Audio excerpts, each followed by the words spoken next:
नमस्कार मित्रांनो, स्वागत आहे तुमचं सगळ्यांचं आपल्या लाडक्या युट्यूब चॅनलमध्ये. तर व्हिडिओवरती नसाल तर व्हिडिओ लाईक करायला विसरू नका आणि चॅनलला सबस्क्राईब करून सोबतचं बेल नोटिफिकेशन ऑन करायला विसरू नका आणि हा व्हिडिओ शेवटपर्यंत नक्की बघा.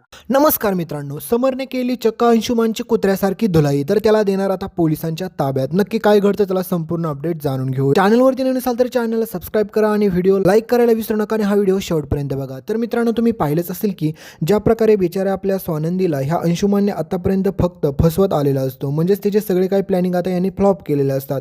आणि त्याच्यानंतर आपल्या स्वानंदीला यांनी धमकी देखील दिलेली असते की तुला मी नाही सोडणार, कारण की तुला तुझी जागा दाखवल्याशिवाय मी शांत बसणार नाही. दुसरीकडे तुम्ही पाहिलंच की रोहनने देखील ह्या अंशुमानला चांगल्याच प्रकारचा डोस भरलेला असतो. जर माझ्या बहिणीच्या वाटेला गेला ना तर तुला मी सोडणार नाही, कारण की तू आत्तापर्यंत माझं फक्त चांगलं रूप पाहिलेलं आहे, अजून तू माझा रौद्र अवतार पाहिला नाही. त्यावेळेस मात्र आता स्वानंदीचा बदला घेण्यासाठी हा अंशुमान चक्क खूप मोठा ट्रॅप बनवतो आणि त्याला सगळ्यात अगोदर बदला घ्यायचा असतो तो म्हणजे श्वेताचा. कारण की तो ठरवतो की त्या श्वेतामुळे मी आता बघता बघता जन्मठेपीच्या शिक्षेला गेलो असतो, पण कसं बसं वाचलोय ते माझी मलाच माहिती. सगळ्यात अगोदर मला काटा काढला पाहिजे श्वेताचा आणि त्याच्यानंतर माझ्या ह्या वहिनीचा, कारण की हिला लवकरात लवकर बाहेरचा रस्ता दाखवला पाहिजे, नाहीतर ही दादापुढे माझी पोलखोल करेल आणि त्याच्यानंतर मला ह्या घरामध्येच काय मला पाऊल ठेवायला देखील जागा ठेवणार नाही. त्याच्यासाठी हा माजुरडा अंशुमान आता चक्क पूर्णपणे स्वानंदीच्या विरोधात कट रचायचं ठरवतो. आणि तुम्हाला माहितीच आहे की याला सोबत कोणाची असणार, तीच म्हणजे त्याच्या आईची आणि माजुरड्या बहिणीची. कारण की अर्पिता आणि मल्लिका दोघीजण देखील मूर्ख असतात, कारण की त्यांना असं वाटतं की त्यांनी स्वानंदीला घराच्या बाहेर काढलं तर त्यांचं सगळं काय प्लॅनिंग सक्सेसफुल होईल, पण असं कधीच होणार नाही. आणि दुसरीकडे त्या मल्लिकाला वाटत असतं की रोहनमध्ये आणि अधिराचा डिवोर्स पेपर एकदा फाईल झाला आणि त्याच्यानंतर अजून आपलं प्लॅनिंग सक्सेस होईल, कारण की त्या गरिबांच्या घरी जर आपली मुलगी गेली तर खूप मोठा प्रॉब्लेम होईल. हा सगळा काय त्यांचा प्लॅनिंग असतो, कारण की त्यांना माहीत असतं की जर रोहनचं आणि अधिराचं लग्न तुटलं तर त्याच्यानंतर समर आणि स्वानंदीचं लग्न तुटेल, कारण की समर कधी देखील स्वानंदीला ह्या घरात ठेवणार नाही, कारण की त्यांचा डिवोर्स झाला तर त्याच्यानंतर ह्यांचा देखील डिवोर्स फिक्स होईल. त्याच्यामुळे आता सगळ्यात अगोदर मल्लिका म्हणते की आपल्याला काही जरी केलं तरी अधिराच्या मनातून जे काही रोहनबाबतचं प्रेम आहे ना त्याचं प्रेमाचं भूत उतरवलं पाहिजे. कारण की तुम्हाला माहितीच आहे की रोहनबाबत अधिराच्या मनामध्ये खूप सारे प्रेम असतं. तिला वाटत असतं की रोहनसोबत त्यांनी कायम राहावं, पण तुम्हाला माहितीच आहे त्यांच्यामध्ये फूट पाडण्याचा प्रयत्न देखील कोणी केला, ह्या मल्लिकाने आणि सोबत याच्या या नालायक मुलीने. कारण की अर्पिता आणि मल्लिका दोघेजणी देखील आता समरचा आणि सोबतच आपल्या अधिराचा सुखाचा संसार मोडण्याच्या पाठीमागे असतात. तर दुबी पुढे पाहचाल की आपले स्वानंदी चक्क आपल्या आजीला घेऊन मंदिरात जाते आणि त्या ठिकाणी गेल्याच्या नंतर तुम्हाला माहितीच आहे की आपली आजी स्वानंदीला म्हणते की मला एक खात्री आहे की तू कधीच खोटं बोलणार नाही, कारण की त्या दिवशी माझ्या वाढदिवसा दिवशी जे काही घडलं त्यामध्ये मला खरं खरं सांग काय काय झालं. त्यावेळेस मात्र बिचारी स्वानंदी आजीला सगळं काही सत्य सांगायचं ठरवते आणि म्हणते की काही जरी झालं तरी आजीला सत्य कळाल्याच्या नंतर काही देखील हरकत नाही. त्याच्यामुळे स्वानंदी आजीला सगळं सत्य सांगते आणि म्हणते की तुम्हाला जसं वाटतंय ना अंशुमान समर सरांसोबत असं काय वागतोय किंवा त्याच्या बाबतीत मला सगळं काही सत्य माहीत आहे ते सगळं खरंच आहे, कारण की अंशुमान फक्त समर राजवाड्यांसमोर खूप चांगला वागतोय आणि गोड वागतोय, पण पाठीमागे पूर्णपणे ऑपोजिट आहे, कारण की त्यांच्याबाबत तो खूप सारी बदनामी देखील करतोय आणि त्यांना खाली पाडण्याचा प्रयत्न देखील करतोय, पण याचं सत्य अजूनपर्यंत कोणालाच माहीत नाही. आणि हे सगळं आजीने ऐकल्याच्या नंतर तिला देखील विश्वास बसतो, कारण की तिला माहीत आहे की स्वानंदी कधी खोटं बोलणारच नाही आणि श्वेतासोबत जे काही झालं हे सगळं सत्य आहे हे देखील आजीला कळतं, पण आता पुरावा नसतो त्याच्यामुळे आता विश्वास कोणावरती ठेवावं हेच कळत नाही आजीला. तर दुसरीकडे स्वानंदी म्हणते की तुम्ही काळजी करू नका आजी, मी खरं सत्य काय आहे ना ते जगासमोर लवकरच घेऊन येईल. तर दुसरीकडे स्वानंदी आपली समरसोबत बोलण्याचा खूप वेळा प्रयत्न करत असते आणि म्हणत असते की माझं एकदा म्हणणं काय आहे ते ऐकून तर घ्या. पण तुम्हाला माहीतच आहे की आता समरला साहजिकच आहे राग येणं, कारण की त्या बिचाऱ्याला माहीतच नसतं की ह्या सगळ्याच्या पाठीमागे काय घडलेलं आहे. त्याचं ज्याच्यावरती खूप सारं प्रेम आहे, ज्या लोकांवरती त्याचा खूप सारा विश्वास आहे, तीच लोक सगळ्यात मोठा विश्वासघात आपल्या समरचा करणार आहे याबाबत समरला कल्पना देखील नसते.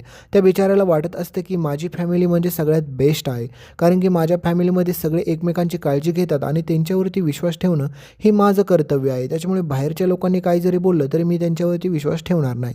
पण बिचारी स्वानंदी हेच सांगण्याचा प्रयत्न करत असतात की तुम्हाला जसं दिसतंय तसं अजिबात देखील नाही, कारण की म्हणतात ना दिसतं तसं नसतं म्हणूनच जग फसतं. याचं खरोखरचं उदाहरण म्हणलं तर समरचे आजूबाजूची लोक, कारण की समरचा बिचाराचा डोळे दाखवून विश्वास असतो मल्लिकावरती आणि अंशुमानवरती सगळ्यांवरतीच, पण हे सगळेजण समरच्या विरोधात कट रचत असतात. आणि अधिराला बिचारीला वाटत असतं की मल्लिकाला तिची खूप काळजी आहे, कारण की आईप्रमाणे ती काळजी घेते, पण नाही. सगळ्यात मोठा धोका तर तिला मल्लिकापासून असतो, कारण की ही माजुरडी मल्लिका फुकटचं त्या घरामध्ये राहते आणि सगळा काही रुबाब झाडते, कारण की हिची लायकी रस्त्यावरती भीक मागण्याची देखील नाही आहे, तुम्हाला चांगलंच माहीत आहे. तर दुसरीकडे बिचारी मल्लिकाला देखील तिच्या पापाची शिक्षा भेटणार आहे, कारण की तिला वाटत असतं की मी आजारपणाचं नाटक काय केलं, हे काय सगळं काही केलं, त्याच्यानंतर स्वानंदी हे सगळेजण काय त्यांचा लवकरात लवकर मला काटा काढता येईल, पण ते अजिबात देखील असं होणार नाही. रोहन ज्यावेळेस मात्र आता रोहनला चूक कळालेली असते, त्याच्यानंतर रोहन ठरवतो की आता मी समर सरांना भेटतो आणि सगळं काय एकदाचा विषय मिटवतो.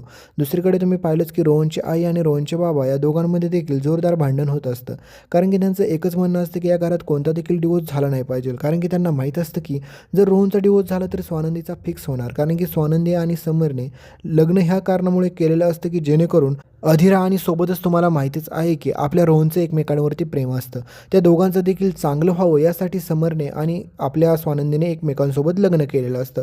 तर दुसरीकडे समर देखील खूप समजूतदारपणाने आपल्या अधिराला समजावत असतो आणि तिला सांगत असतो की लग्न म्हणजे काही तुला चेष्टा आणि खेळ वाटला का, कारण की दोन कुटुंब एकमेकांना जोडलेले आहेत, त्याच्यामुळे थोडं सेटलमेंट आणि थोडं समजून घेतलं पाहिजे, कारण की इथे आपली चूक असेल ना तर त्या ठिकाणी मान्य देखील केली पाहिजे. पण एकदा का जर डिवोर्स झाला तर त्याच्यानंतर काहीच फायदा नाही, कारण की तू ह्या घरासारखी येत जात राहशील पण त्या घरात तू कधीच जाऊ शकत नाही. रोहन कायमचा तुझ्यासाठी संपलेला असेल हे लक्षात घे. तर स्वानंदीने देखील रोहनला खूप चांगल्या प्रकारे समजावलेलं असतं की डिवोर्सच्या बाबतीत अजिबात देखील विचार करू नको. त्याच्यामुळे आता त्या दोघांना देखील एकत्र आणण्याचं काम समर आणि स्वानंदी करतात. तर दुसरीकडे स्वानंदीला स्वतःचं कर्तृत्व देखील प्रूव्ह करायचं असतं, कारण की त्या घरामध्ये सगळ्यांसमोर स्वानंदीचा विश्वासघात झालेला असतो. सगळ्यांना वाटत असतं की स्वानंदी खोटारडी आहे, पण आजीला विश्वास असतो की स्वानंदी खोटं बोलत नाही. तर पुढे तुम्ही पाचाल की हा रोहन चक्क आता श्वेताचा काटा काढायचं ठरवतो, पण स्वानंदी असं काहीच होऊन देणार नाही, कारण की तिने ठरवलेलं असतं की ह्याने किती जरी प्रयत्न केला ना तरी ह्याला शेवटी याच्या पापाची शिक्षा मी घडवून देणारच. दुसरीकडे मल्लिका आणि सोबतच ही अर्पिता दोघीजणी देखील स्वानंदीला त्या घराच्या बाहेर काढण्याचं प्लॅनिंग करत असतात आणि त्यांचं अजून एक काम असतं की अधिराच्या मनामधून रोहनचं प्रेम कायमचं संपवायचं. त्याच्यासाठी कितीतरी प्रयत्न करतात आणि म्हणतात की रोहनला ह्या घरात येऊन द्यायचं नाही आणि अधिराला तिकडे जाऊन देखील द्यायचं नाही, कारण की एकमेकांची तडप झाल्याच्या नंतर या दोघांमध्ये गैरसमज निर्माण करूया आणि ह्या दोघांचं देखील आपण कायमचं डिवोर्स करूया, हा अर्पिताचं आणि सोबतच ह्या मल्लिकाचा प्लॅनिंग असतो. पण मला हेच कळत नाही या दोघींचं देखील ह्यांनी स्वतःचं घर आणि स्वतःच्या ठिकाणी लक्ष द्यायचं नाही. ह्या अर्पितासारखी मूर्ख मुलगी तर मी आजपर्यंत पाहिली नाही. स्वतःचं लग्न झालंय तर तिकडे घरी जाऊन राहायचं तर नको ते नाक खुपसायला येते. तर पुढे तुम्ही पाहाल की आता बिचारा स्वानंदीवरती नाही तसले खोटे खोटे चोरीचे आरोप देखील ही मल्लिका आणि सोबतच ही अर्पिता करते, पण आजीला पूर्ण विश्वास असतो की स्वानंदी असं काही करणारच नाही. तर समर सरांना देखील वाटतं की माझी बायको कशी जरी असेल ना तरी अशी चोरी बिरी तर काही करणार नाही, त्याच्यामुळे समरचा देखील हळूहळू विश्वास आपल्या स्वानंदीवरती जायला लागतो. तर आता पुढे स्वानंदी आणि श्वेता दोघीजणी मिळून देखील या हरामखोराचे सगळे काही प्रूफ गोळा करतात आणि परत आता सगळं काही समर सरांसमोर येणार आहे.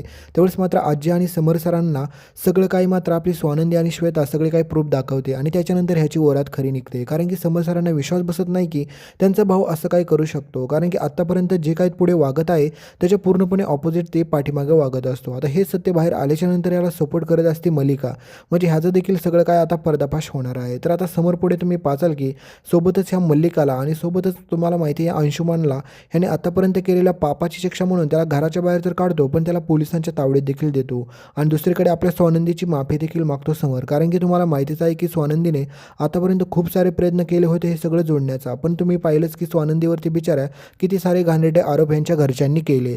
तर आता पुढे तुम्ही पाचाल की समरला स्वतःच्या चुकीची जाणीव होती आणि समर आपल्या स्वानंदीची माफी मागतो. तर अधिरा आणि रोहन देखील एकत्र येतात. तर हे सगळं तुम्हाला पुढे पाहायला भेटेल. तोपर्यंत चॅनलला सबस्क्राईब करा, सोबतचं बेल नोटिफिकेशन ऑन करायला विसरू नका. भेटूया पुढच्या येणाऱ्या लेटेस्ट अपडेटमध्ये. धन्यवाद.